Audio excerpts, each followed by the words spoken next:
Hi everyone, so welcome to the second series. So in the second series we are basically going to talk about exercises. So only the title is as exercise stories. So when we are trying to talk about exercises, basically we are trying to learn more about the muscles, okay, because muscles are the only structures in our body which are active, okay, or which we can voluntarily move, okay. So then you can ask me, like, the bones, joints, they also move. Yes, those also move, but those moves with the help of the muscles, okay. Standalone, the bones, joints or capsules or ligaments or whatever soft tissue it can be, those don't have the capacity to move. The only structure in our body which moves by itself or which has the capability to move are the muscles, okay. So that's what we're going to talk about today.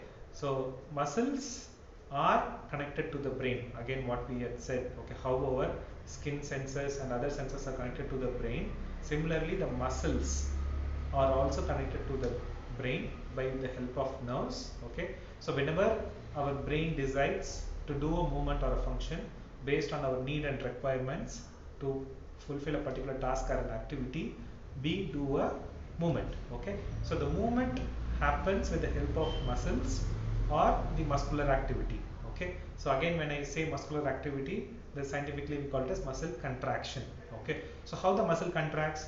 So the muscles are made up of small fibers. Again, I'm not going to too technical. So imagine we have thick fibers and thin fibers arranged parallelly to each other. So during a muscle contraction, what happens is this thick fibers tries to pull the thin fibers close to each other, creating a muscle contraction.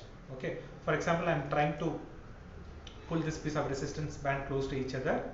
So this we all know, the biceps, okay. So the thick fibers in my biceps are trying to pull the thin fibers of the my biceps close to each other, thereby making a muscle contraction, okay. So once this muscle contraction happens, I can able to do a particular movement.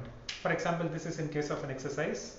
Easily, for example, when I'm trying to drink a cup of coffee, or I'm trying to take a bottle of water and drink, or I'm trying to eat with a spoon, okay. The same action happens wherein a particular muscle or a particular group of muscle contracts on as a whole, so that I can able to do a particular activity, okay, or a particular exercise as well, okay.